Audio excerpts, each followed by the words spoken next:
Halo, perkenalkan saya Salsabila Rauf dengan NIM 5324424 105. Dan saya Rahmat Talib dengan NIM 532424101. Kami dari Program Studi Pendidikan Teknologi Informasi, mata kuliah Psikologi Pendidikan. Video ini berisi hasil observasi kami terhadap siswa kelas 4 SDN 4 Dungalio. Observasi ini dilakukan pada tanggal 25 April 2025. Observasi ini dilakukan untuk memahami kondisi psikologi siswa, khususnya dalam aspek kognitif, emosional, sosial, dan motivasi. Tujuan utamanya adalah untuk mengidentifikasi perilaku dan faktor-faktor yang mempengaruhi proses belajar mereka di kelas. Dalam observasi ini, kami menggunakan teori perkembangan kognitif Piaget dan teori kebutuhan Maslow sebagai landasan. Teori Piaget menjelaskan bagaimana anak berpikir sesuai tahapannya, sedangkan teori Maslow membantu memahami motivasi belajar siswa. Berdasarkan pengamatan kami, dalam aspek kognitif, sebagian siswa sudah bisa memahami pelajaran konkret dengan baik, terutama ketika didampingi teknologi. Untuk emosional, siswa tampak antusias, tetapi siswa terkadang mengalami kecemasan saat dan sebelum menghadapi ulangan atau ujian. Aspek sosial, interaksi antar teman terlihat baik, tapi cenderung tertutup dengan orang baru. Untuk motivasi dan karakter, ada siswa yang menunjukkan inisiatif tinggi, ada yang harus dilakukan pendekatan entah itu mandiri atau seksama. Dari observasi ini, kami menyimpulkan bahwa pendekatan pembelajaran yang bervariasi dan perhatian individual akan sangat membantu siswa berkembang lebih optimal. Saya juga belajar pentingnya kesabaran dan sensitivitas dalam memahami psikologi anak. Demikian hasil observasi kami. Semoga dalam video kali ini bisa bermanfaat dan menjadi gambaran bagaimana psikologis peserta didik. Terima kasih buat Kepala Sekolah SDN 4 Dungalio dan juga wali kelas 4 sebagai narasumber dan juga dosen penampung. Kira-kira bagaimana Bapak melihat perbedaan gaya belajar antara siswa? Ya, namanya gaya belajar tentu anak-anak itu pasti berbeda. Bahkan yang saudara kembar pun pasti beda gaya belajarnya. Jadi kalau di sini ada 20 siswa, tentu ada beragam gaya belajar yang diminati oleh siswa. Ada yang gaya belajarnya yang suka bermain lewat permainan, ada yang lewat kinestetik, ada yang gaya belajarnya lewat audiovisual. Jadi bermacam-macam. Tapi tinggal bagaimana kita sebagai guru merangkul kebutuhan siswa itu berdasarkan kebutuhan gaya belajarnya sehingga bisa mencapai apa yang diharapkan. Mungkin seperti itu.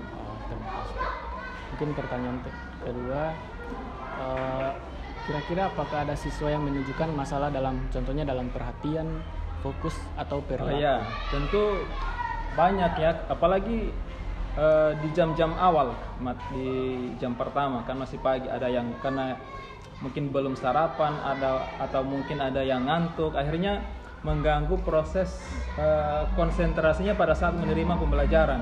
Karena ketika diberikan materi dia seperti linglung, ada yang seolah-olah dia seperti ngantuk, atau mungkin juga dia kebanyakan menguap karena faktor-faktor eksternal, mungkin belum sarapan, kemudian dia juga ngantuk, sehingga itu bisa mengganggu proses pembelajaran. Jadi masalah-masalah ini yang sebenarnya setiap hari dihadapi oleh guru, bahkan semua guru.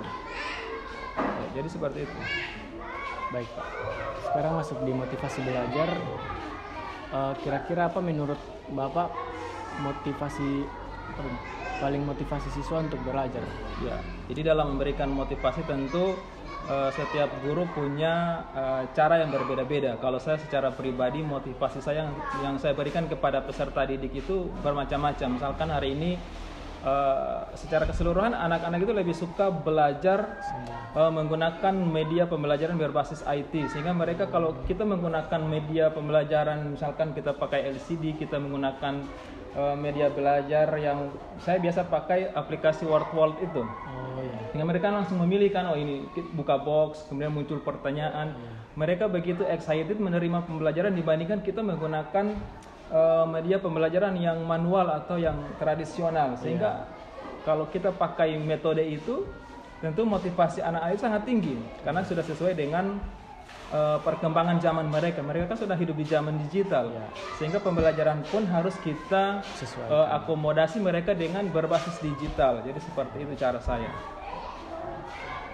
Pertanyaan selanjutnya, apakah Bapak menggunakan strategi tertentu untuk meningkatkan semangat belajar?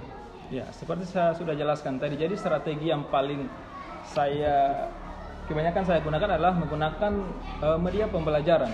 Jadi sebaik apapun metode yang kita lakukan, kemudian tidak ditunjang dengan media pembelajaran yang kita gunakan, tentu hasilnya adalah nol.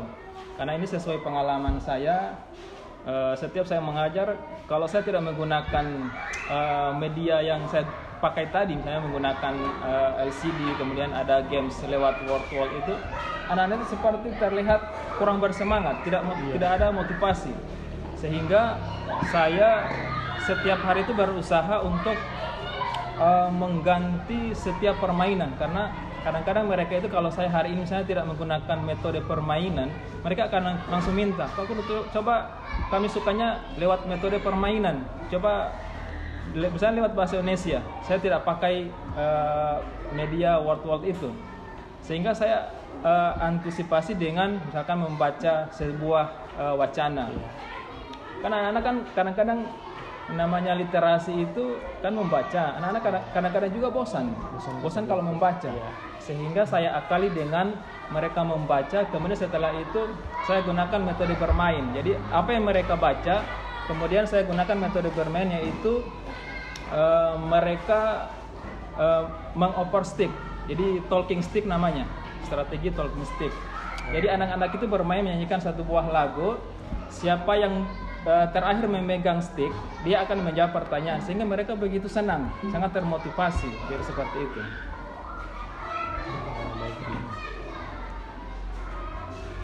Di pertanyaan selanjutnya tentang psikologis, kira-kira apakah ada siswa yang mengalami kecemasan saat belajar, apalagi saat ulangan? Ya, namanya psikologi tentu berbeda setiap anak. Ada anak yang merasakan cemas ketika sudah masuk di jam, misalkan jam matematika. Kebanyakan mereka itu merasa terbebani ketika sudah masuk jam matematika, sehingga saya sebagai seorang guru memberikan suatu, katakanlah wejangan lah, memberikan pemahaman kepada adik-adik siswa bahwa jangan pernah takut untuk belajar matematika, karena salah ataupun benar yang jawaban yang kalian berikan kan tidak ada sanksinya.